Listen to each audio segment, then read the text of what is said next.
মানুষের মন থেকে যদি ভালোবাসা না পাওয়া যায়, তাকে জোর করে সংসার টেকানো যায় না। তার দেহ পাওয়া যায়, তার মন পাওয়া যায় না। যাক, তারপর যা হলো, দেখতে দেখতে বিয়ের 1 মাস পার হয়ে গেল। হওয়ার পর আমার স্বামী আমাকে রাখলো না, ছেড়ে দিবে। আপনারা সবাই কেমন আছেন? আশা করি ভালো আছেন। আপনাদের মাঝে আমি আবার উপস্থিত আমার জীবনের একটা গল্প নিয়ে।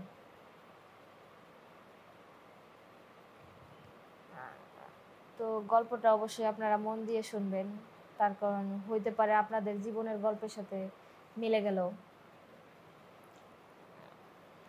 সাথেই থাকুন আমাদের।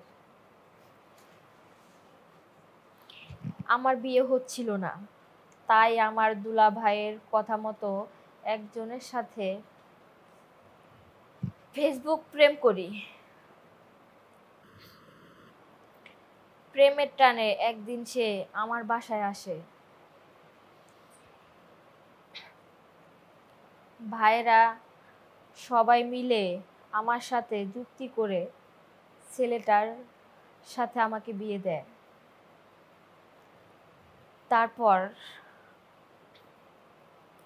জোর করে বিয়ে দেয়।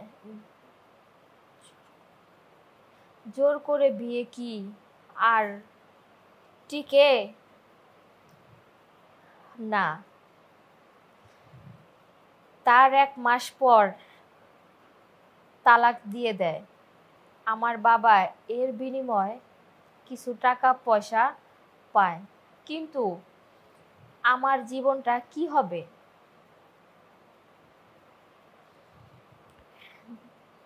বিয়ে সংসার করা যা ইচ্ছা ছিল তা তো সবই শেষ।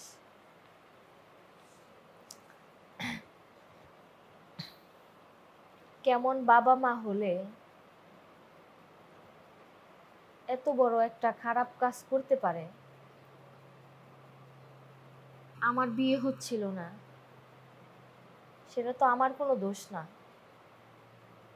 এটা আমার কপালের লিখন। তাই বলে আমার বাবা মা ভাই বোনেরা মিলে একটা ছেলের কাঁধে ঝুলিয়ে দেবে, এটা কি ঠিক? এটা তো ঠিক না। তার কারণ যদি কোনো ছেলে আমাকে ভালোবেসে মন থেকে মেনে নেয়, তার সাথে সংসার করা চলে, সারা জীবন সংসার করা যায়। কিন্তু একটা ছেলের সাথে জোর করে যখনই একটা মেয়েকে বিয়ে দেওয়া যায়, তার সাথে সারা জীবন সংসার করা যায় না। কারণ ওই ছেলে আমাকে ভালোবাসে না। তার দেহ পাবো কিন্তু মন পাবো না।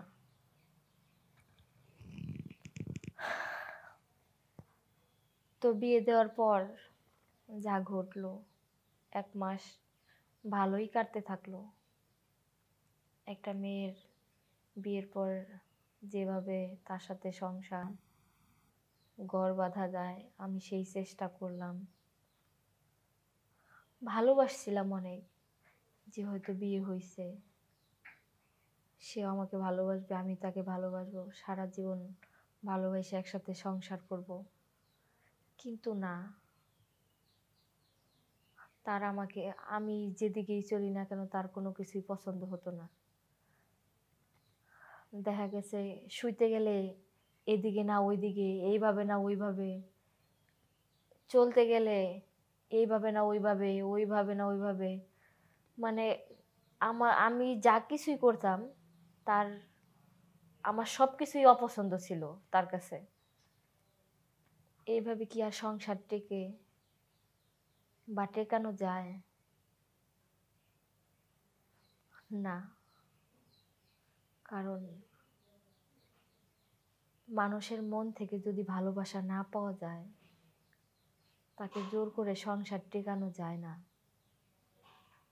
তার দেহ পাওয়া যায়, তার মন পাওয়া যায় না। যাক, তারপর যা হলো, দেখতে দেখতে বিয়ের 1 মাস পার হয়ে গেল। হওয়ার পর আমার স্বামী আমাকে রাখলো না, ছেড়ে দিবে। তো ছেড়ে দিবে, আমার বাবা মাও এখানে দুর্নীতি করছে। কারণ আমার বিয়েটা যখন পড়ায় তখন কাবিনটা হাই কোয়ালিটির কাবিন দেয়, যেন ছেলেটা আমাকে ছাড়ার সময় ওই কাবিনের পর্যাপ্ত পরিমাণ টাকা আমাকে দিতে হয়। তো 1 মাস পর যখন আমার স্বামী আমাকে রাখবে না, ছেড়ে দিবে,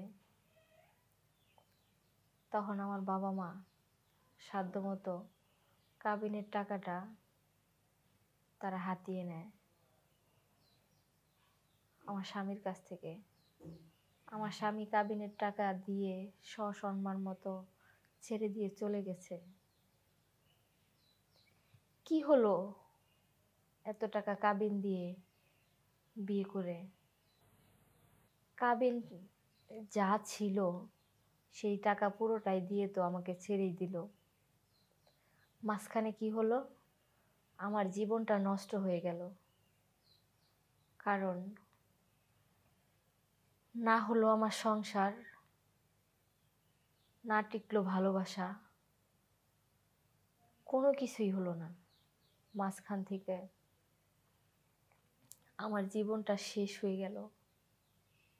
কারণ মেয়েদের একবার বিয়ে হলে দ্বিতীয়বার সারা জীবনের জন্য কলঙ্কিত থাকে যে এই মেয়েটার আগে বিয়ে হয়েছিল।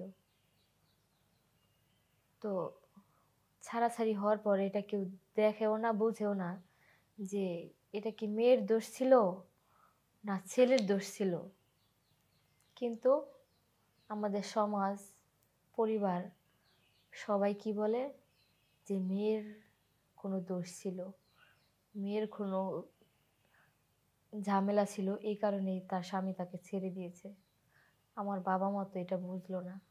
আমার বাবা মা না বুঝা, না যাই না এই ছেলেটার ঘাড়ে আমাকে জোর করিয়ে গছিয়ে দিল। লাস্টে কি হলো? সংসারটা ভেঙে গেল, আমার জীবনটাও শেষ হয়ে গেল।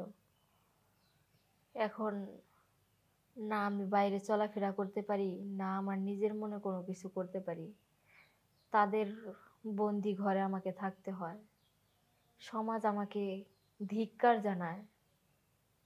আমি ভালো ছিলাম না, এই কারণে আমার স্বামী আমাকে ছেড়ে গেছে। বাবা মা আবার বিয়ে দিতে চায়, হয়তো বা তারা আবার কোন একজনের কাছ থেকে লাখ লাখ টাকা হাতিয়ে নেওয়ার জন্যই আমাকে বিয়ে দিতে চায়। তবে আমি আর এইভাবে বিয়ে করব না। কারণ মানুষ, মানুষের জীবন নিয়ে মানুষের খেলার কোনো অধিকার নেই, যেটা আমার বাবা মা আমার সাথে করছে।